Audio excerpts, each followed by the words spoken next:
समझिएगा, हम लोग आज क्या पढ़ेंगे? अपवर्तनांक। इसको क्या पढ़ेंगे? अपवर्तनांक। देखिए, हिंदी में बोले तो अपवर्तनांक और इंग्लिश में बोलेंगे तो रिफ्रैक्टिव इंडेक्स। क्या बोलेंगे? Refractive index. क्लियर है? पहले अपवर्तनांक को समझ लेते हैं कि होता क्या है, पहले अपने भाषा में समझ।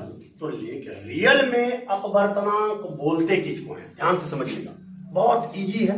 अपवर्तनांक होता है कि किसी माध्यम में, या क्या बोलता है उसको, हवा जी, हवा या निर्वात में प्रकाश की चाल और किसी अन्य माध्यम में प्रकाश के चाल के अनुपात को ही क्या बोलेंगे? अपवर्तनांक। क्या बोलेंगे? अपवर्तनांक। याद हो गया? कंफर्म, कभी नहीं बोलेंगे, कोई दिक्कत नहीं। देखिए, अलग अलग माध्यम का अपवर्तनांक क्या होता है, अलग अलग होता है। जैसे एक एग्जाम्पल के तौर पर मान लीजिए, अगर आपको अपवर्तनांक निकालना हो, क्या निकालना हो? अपवर्तनांक निकालना हो, तो जैसे देखिए, ध्यान समझिएगा, अगर प्रकाश की जो चाल होती है हवा में कितना होता है? देखिए, हम अभी क्या बोले, ध्यान से समझिएगा, पहले इसको समझ लीजिए, उसके बाद हम लोग सब में आते हैं। क्लियर है? तो अपवर्तनांक को बांटा गया है कितने पार्ट में? दो पार्ट में। कितने पार्ट में? दो पार्ट में अपवर्तनांक को विभक्त कर दिया गया है। क्लियर है? तो पहला होता है एक निरपेक्ष अपवर्तनांक, जिसको इंग्लिश में हम लोग क्या बोलते हैं? Absolute refractive index. क्या बोलते हैं? Absolute refractive index. क्लियर है? और दूसरा क्या होता है हमारा? सापेक्ष अपवर्तनांक। सापेक्ष का होता है रिलेटिव। क्या होता है? Relative refractive index. क्लियर है? दोनों समझ में आ गया? क्या क्या? निरपेक्ष अपवर्तनांक और सापेक्ष अपवर्तनांक, दो चीज समझ गए। अपवर्तनांक कितने पार्ट में बांटा गया? दो पार्ट में। कौन कौन?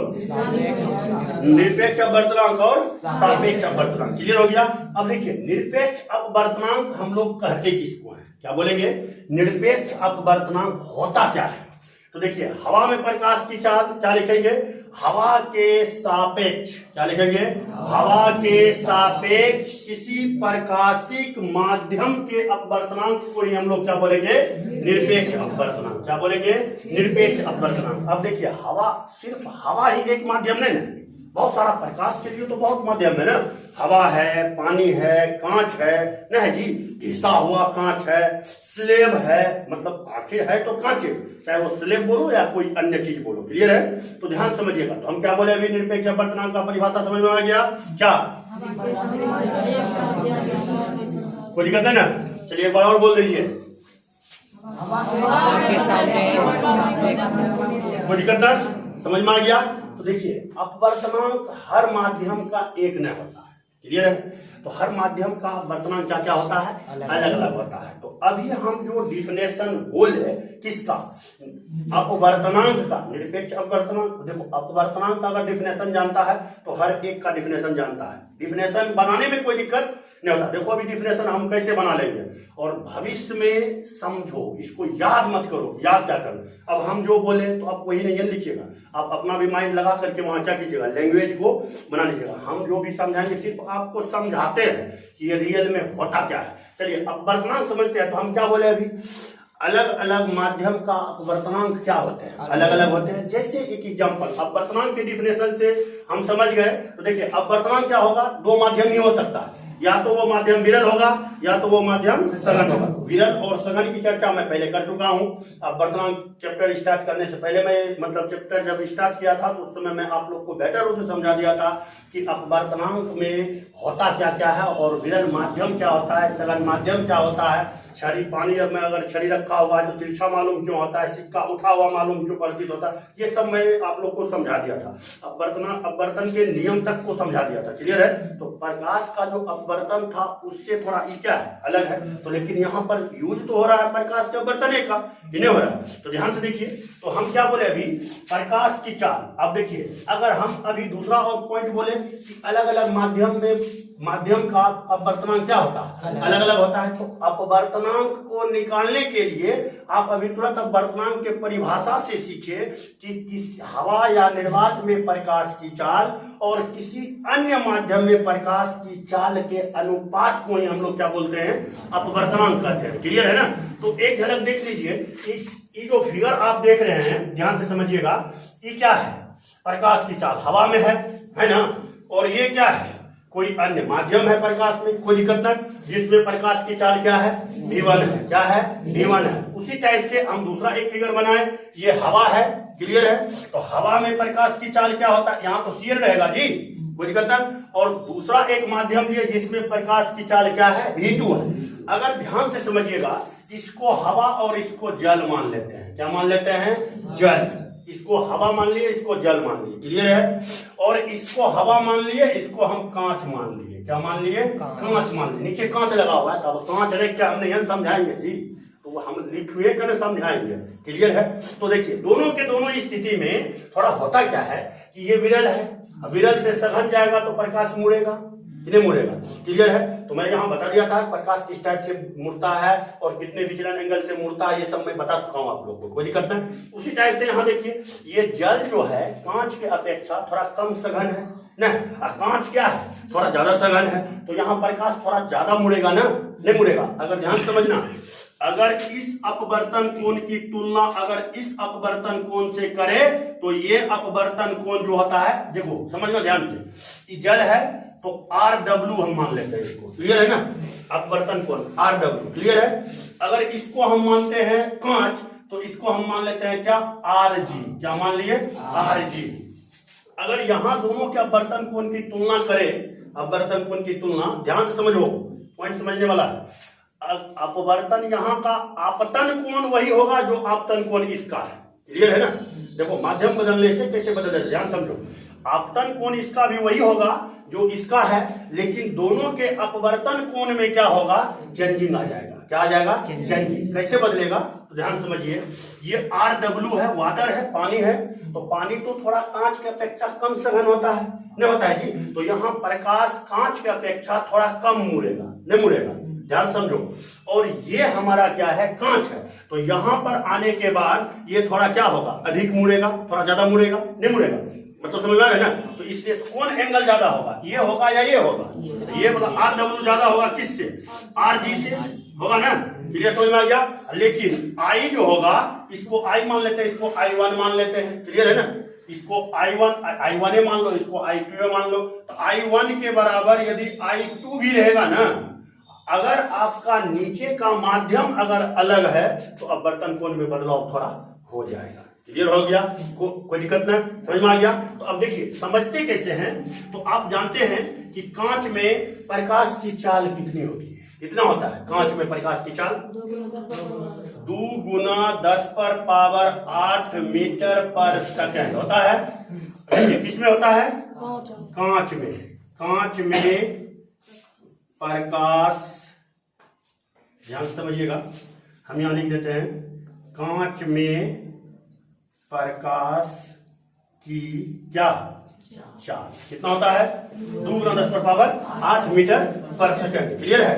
उसी टाइप से आप देखिए दूसरा है कि किसमें, जल में।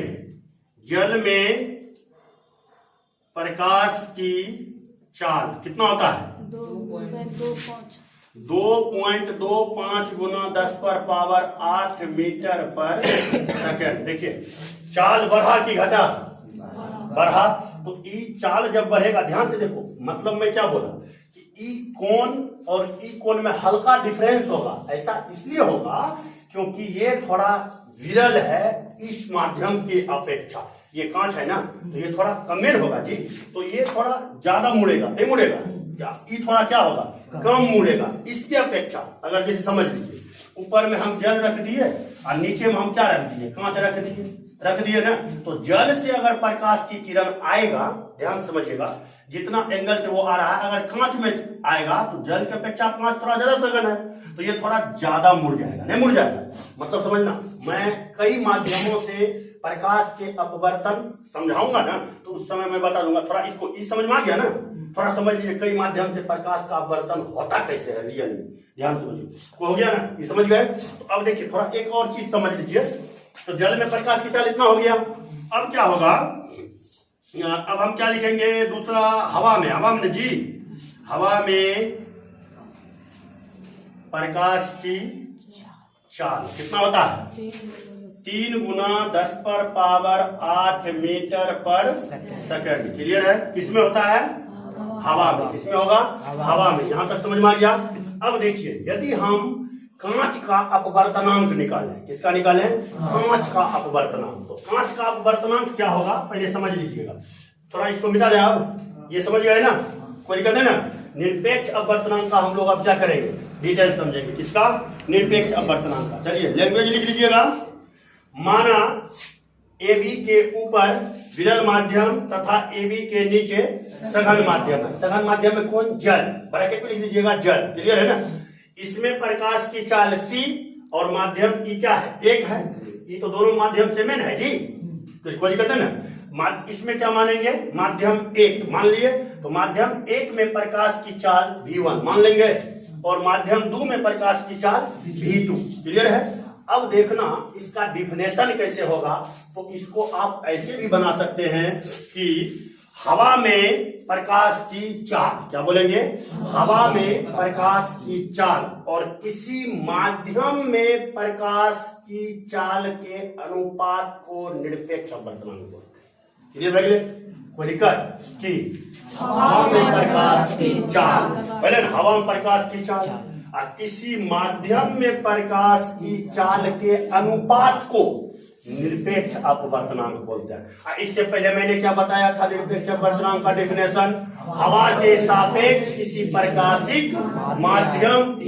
प्रकाशिक माध्यम के अपवर्तनांक को क्या बोलेंगे? निरपेक्ष अपवर्तनांक बोले ना। अब निरपेक्ष, अब दूसरा, अब निरपेक्ष अपवर्तनांक का अगर डिफिनेशन पूछे तो आप आराम से बोल सकते हैं कि हवा में प्रकाश की चाल और किसी अन्य माध्यम में प्रकाश की चाल के अनुपात को क्या बोलेंगे? निरपेक्ष अपवर्तनांक। किसे समझ में आ गया? निरपेक्ष अपवर्तनांक सब समझ गए, कोई दिक्कत ना? अब चलिए ध्यान से समझिएगा, इसको मिटा देते हैं। थोड़ा फिगर का जरूरी है, तो फिगर का जरूरी है, तो चलिए व्यंजक भी निकालिए लेते हैं, तब इसमें चलेंगे। अब अपवर्तनांक निकालते कैसे? क्लियर है ना? चलिए अगर हम बात करें, ध्यान से समझिएगा। चलिए यही देख लीजिए, थोड़ा सा ऊपर मिटा दे जी, ऊपर मिटा दे, ऊपर समझ में आ गया ना? कोई दिक्कत? चलिए देखिए, ध्यान से देखिए।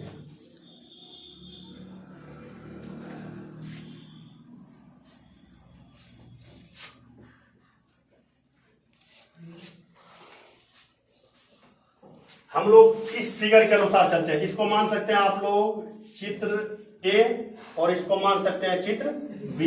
यहां क्या लिखेंगे? चित्र A के अनुसार लिख लिए ना। चलिए चित्र A के अनुसार में क्या होता है? ये हमारा हवा है, ये हमारा क्या है? जल है। या इसको जल मानिए तो इसको कांच भी मान सकते हैं, कोई भी माध्यम आप मान सकते हैं, उसमें कोई कहने वाला नहीं है कि क्यों माने। वो डिपेंड करता है, आप मतलब लिखिएगा ना तो वहां दर्शाना पड़ेगा जल है या कि कांच है। क्लियर हो गया? तो हम चित्र 1 के अनुसार लिखते हैं माध्यम 1। देख लिए यही ना जी, माध्यम 1 है ना? तो माध्यम 1 का क्या? निरपेक्ष अपवर्तनांक इक्वल क्या होगा? देखिए हवा में प्रकाश की चाल क्या होता है? C। अब बटा क्या? माध्यम 1 में क्या लिखेंगे? माध्यम 1 में क्या? प्रकाश की चाल क्या होगा? V1। क्लियर है ना? तो माध्यम 1 का निरपेक्ष अपवर्तनांक को n से सूचित करिए या म्यू सूचित करिए, कोई दिक्कत ना है। तो हम लिख लेते हैं n, कोई दिक्कत है ना? चलिए तो n क्या लिखेंगे? 1 की 2 1 लिखेंगे, कोई परेशानी ना। n1 इक्वल क्या हो जाएगा? C/V1। क्लियर है ना? एक निकल गया, क्या लिखे? C/V1। कोई दिक्कत ना? उसी टाइप से अगर आपको पूछे माध्यम क्या 2 का क्या? निरपेक्ष अपवर्तनांक, तो क्या लिखिएगा आप लोग? हवा में प्रकाश की चाल क्या होता है? C। अब पूरे के बटा क्या? माध्यम दो में प्रकाश की चाल लिखेंगे ना। तो हवा में प्रकाश की चाल और माध्यम दो में प्रकाश की चाल, कोई दिक्कत ना। तो अब ध्यान समझिएगा। तो इसमें होगा क्या, हवा में प्रकाश की चाल और माध्यम दो में प्रकाश की चाल, हवा में C और माध्यम दो में क्या V2, क्लियर है ना। तो इसको माध्यम दो है तो हम यहाँ क्या लिखेंगे N2 इक्वल क्या होगा C/V2, क्लियर है ना जी, क्लियर समझ में आ गया। अब देखिएगा ध्यान से समझिएगा, अगर आपको पूछा जाए, ध्यान से देखिए क्या पूछा जाएगा, इसी को ये तो समझ गए फिगर के अनुसार, कोई दिक्कत ना। अब देखिए हम यहाँ तो लिखे हैं माध्यम, ना तो नाम दिया है भी, मतलब मैं समझा दिया था यदि आप इसको जल मानिएगा इसको कांच मानिएगा तो थोड़ा कैसे कैसे लिखेंगे, ध्यान से देखिए। इसको मिटा देते हैं फिगर को। अब इसी चीज को आप ऐसे भी लिख सकते हैं, कैसे, तो ध्यान से देखिए कैसे। तो देखो जैसे मान के चलिए अगर हमको पूछेगा कांच का निरपेक्ष होगा, कांच का निरपेक्ष अपवर्तनांक, तो ध्यान से समझिएगा, कांच का निरपेक्ष अपवर्तनांक में ध्यान समझिए। तो हम क्या लिखेंगे इधर, हवा में प्रकाश की चाल बटा कांच में प्रकाश की चाल, क्लियर है ना। तो देखिए हवा में प्रकाश की चाल, कांच ना पूछ रहा है जी, तो यहां हम क्या लिखेंगे Ng, ग्लासेन होता है कांच के इंग्लिश कि वाटर होता है, तो ग्लास होता है। चलिए ध्यान समझिएगा, तो इसको हम क्या मानेंगे, प्रकाश की चाल तो सी रहे करता है ऑलरेडी, तो यहां हम लिख देते हैं सी, और कांच में प्रकाश की चाल को क्या मानेंगे Vg, क्लियर समझ में आ गया, Vg समझ गए ना, कोई दिक्कत है। उसी टाइप से आप समझिएगा कांच का निरपेक्ष अपवर्तनांक हो गया। अगर पूछे आपको जल का क्या निरपेक्ष अपवर्तनांक, तो क्या लिखिएगा आप, हवा में प्रकाश की चाल बट्टा का जल में प्रकाश की चाल, क्लियर है ना। तो देखिए हवा में जल है ना, तो जल का क्या होता है वाटर ना जी, वाटर, अच्छा NW इक्वल क्या C/VW, क्लियर, कोई परेशानी। तो यही था हमारा क्या निरपेक्ष अपवर्तनांक। अब समझिएगा यदि हमको पूछा जाए कांच का निरपेक्ष अपवर्तनांक कितना होगा, क्लियर चले, कांच के पूछे चले तो हवा में की अपवर्तनांक पूछे थे ना, सिर्फ अगर ना ध्यान समझिए सबके अलग अलग निकाल पे, अगर आपको पूछा जाए कि कांच का अपवर्तनांक क्या होता है ऐसा पूछ दे तो ध्यान से समझिए, इसको समझ गए ना, मिटा है ना। चलिए अब हम लोग समझते हैं थोड़ा सा कि रियल में अब मिला देते हैं। चलिए भाई अब देखो आराम से समझो,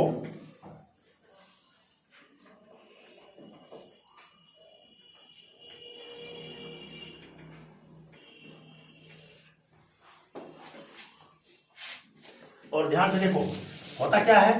तो ये हो गया मेरा, हो गया ना। अब दूसरा हम क्या बोले अभी, कांच का अपवर्तनांक,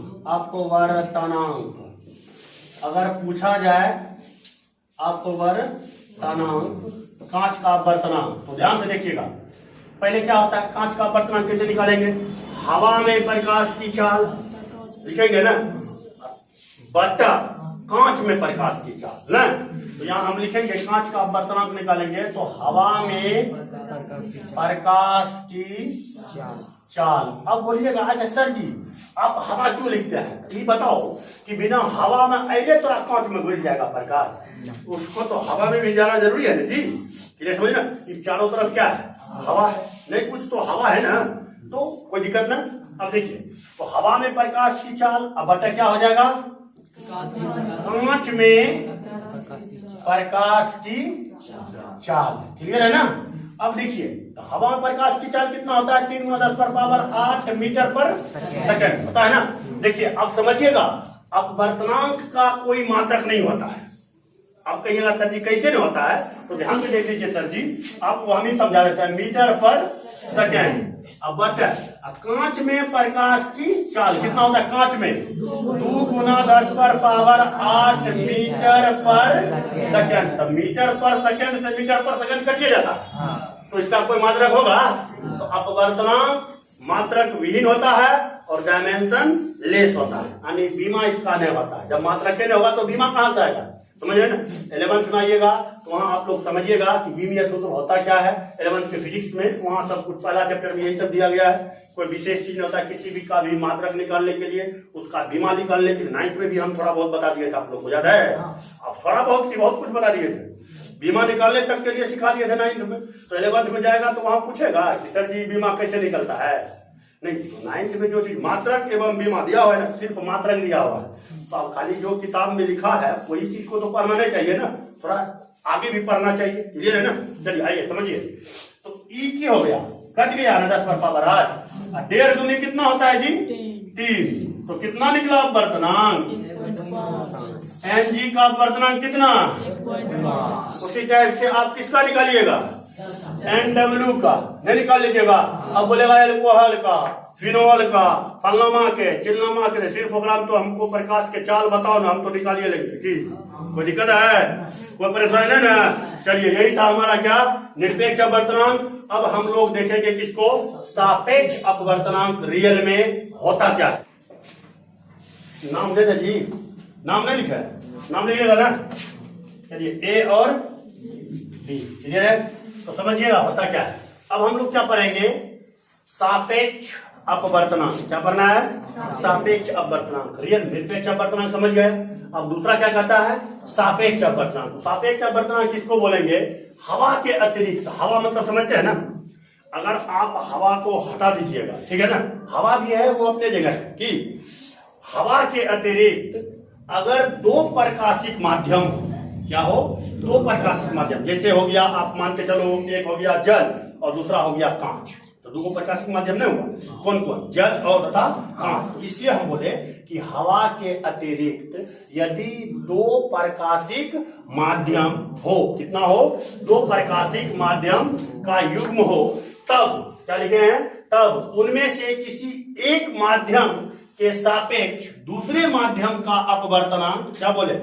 उनमें से किसी एक माध्यम के सापेक्ष किसी दूसरे माध्यम का अपवर्तनांक सापेक्ष अपवर्तनांक कहलाता है। ये भाई याद तो आप टोटल का भाषा समझिए। एक माध्यम के सापेक्ष दूसर माध्यम के जो अपवर्तनांक होते हैं वह कह लेते हैं कौन सी? सापेक्ष अपवर्तनांक। कहीं ना कि यहाँ समझ में वो हवा का माध्यम ठीक वगैरह फिक्स है ना, है जी। उसके बाद हवा के अतिरिक्त 2 माध्यम होना चाहिए, 2 माध्यमों का युग्म होना चाहिए। क्लियर है?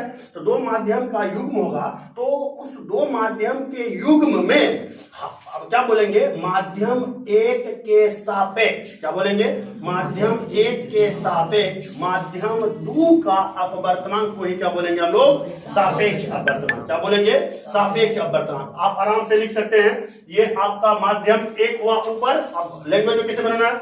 माना AB एक क्या है? सतह है, जिसके ऊपर माध्यम 1 है तथा नीचे माध्यम 2 है, जिसमें प्रकाश की चाल V1 तथा इसमें प्रकाश की चाल V2 है। क्लियर है? इसको हम लोग माध्यम 1 मान लिया और इसको हम लोग क्या मान लिया? माध्यम 2 मान लिया। क्लियर है? उसके बाद हम लोग लैंग्वेज में लिखेंगे, क्या लिखेंगे? माध्यम 1 के सापेक्ष क्या लिखेंगे? माध्यम, ध्यान से देखो, माध्यम 1 के सापेक्ष माध्यम 2 का क्या? अपवर्तनांक। तो माध्यम 1 के सापेक्ष हमको क्या निकालना है? माध्यम 2 का अपवर्तनांक निकालना है, जिसका तो इसके बराबर में सूत्र क्या होगा? माध्यम 1 के सापेक्ष माध्यम 2 का अपवर्तनांक में, तो माध्यम 1 में प्रकाश की चाल बटा माध्यम 2 में प्रकाश की चाल। क्लियर है? तो इसका क्या हो जाएगा? बराबर माध्यम 1 में प्रकाश की चाल और बटा माध्यम 2 में प्रकाश की चाल। क्लियर है ना? क्या होगा? माध्यम 1 में प्रकाश की चाल और बटा माध्यम 2 में प्रकाश की चाल, कि माध्यम 2 में प्रकाश की चाल, कि माध्यम 1 में प्रकाश की चाल। तो यहां लैंग्वेज में देखो क्या बोल रहा है हमको, माध्यम 1 के सापेक्ष माध्यम 2 का अपवर्तनांक निकालना है। तो माध्यम 1 के सापेक्ष जिसका निकालना हो, अब देखिए तो जिसका निकालना है उसको नीचे, और जिसका मतलब जिसके सापेक्ष दिया गया उसको क्या ऊपर। क्लियर, समझ में आ गया? कोई दिक्कत ना? तो यहां हम क्या लिखेंगे, n2 1 नहीं लिखेंगे, जिसका निकालना हो पहले और जिसके सापेक्ष निकालना हो उसको बाद में। क्लियर है ना? यहां समझ गए, n2 1 तो क्या होगा, तो आप समझ सकते हैं V1 upon V2 equation first. Clear, समझ में आ गया? यहां तक समझ गए ना? उसी टाइप से हमको क्या निकालना है, इसी टाइप से जैसे आप मैंने निकाला माध्यम 1 के सापेक्ष माध्यम 2 का अपवर्तनांक, तो क्या हुआ, माध्यम 1 में प्रकाश की चाल बटा माध्यम 2 में प्रकाश की चाल। उसी टाइप से निकालना है माध्यम 2 के सापेक्ष माध्यम 1 का अपवर्तनांक। क्या निकालेंगे, माध्यम 2 के सापेक्ष क्या, माध्यम 1 का अपवर्तनांक, तो क्या होगा, ध्यान समझिएगा। तो माध्यम 2 में प्रकाश की चाल नहीं जी, अब बता क्या, माध्यम 1 में प्रकाश की चाल। क्लियर है ना? समझ में आ गया? अब देखिए जिसके सापेक्ष निकालना, जिसका बता पहले और जिसके सापेक्ष निकालना है बाद में, तो क्या हो जाएगा यहाँ n12 इक्वल क्या, V2 बाय V1। क्लियर, यहां तक समझ में आ गया? सबको समझ में आ गया? एक झलक देख लीजिए, किसी को कोई परेशानी नहीं ना? हाँ, कोई दिक्कत, कोई बीमारी हो, कोई हरड़ी कचकची नहीं ना रे? आगे बढ़े ना जी? चलिए ध्यान समझिएगा। अब मिटा देते इसको, मिटाने वाला रे, चलिए ध्यान से देखिए, इसको मिटा दें। चलिए इस समीकरण को रहने देते हैं, इसका यूज होगा हमारे पास। क्लियर है ना?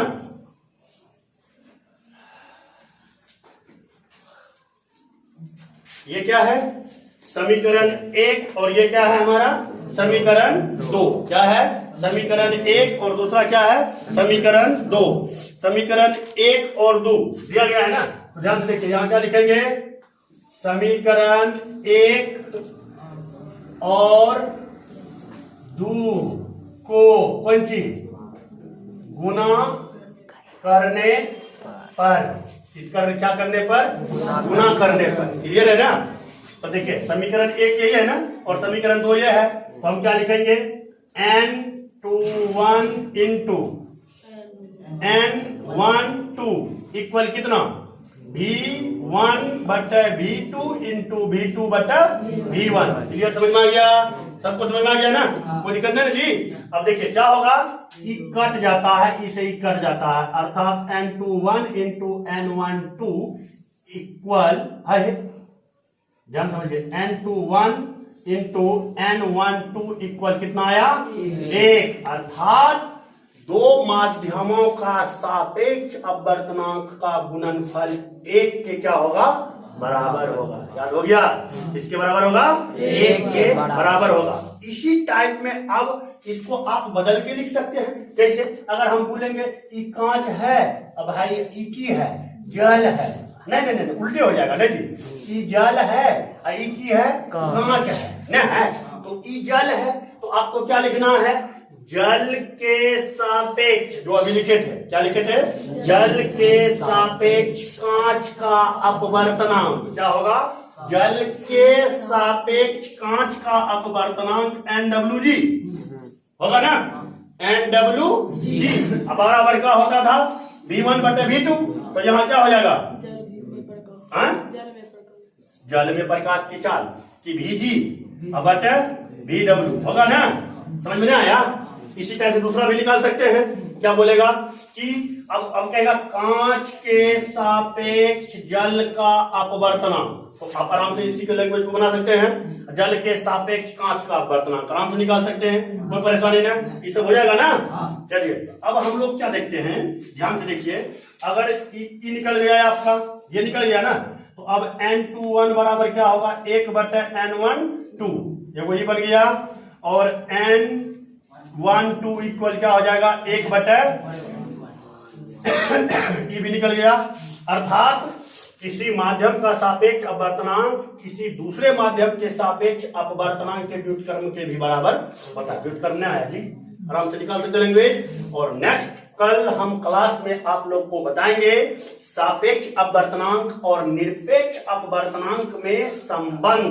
क्या बताएंगे, सापेक्ष अपवर्तनांक और निरपेक्ष अपवर्तनांक में संबंध। तो इसका क्या लिखेंगे, रिलेशन बिटवीन, क्या होता था, absolute refractive index and relative refractive index. Clear है, ये इंग्लिश में भी हो सकता है और हिंदी में भी हो सकता है। क्या संबंध, क्लियर हो गया ना, रिलेशन बिटवीन कौन सी, किसमें,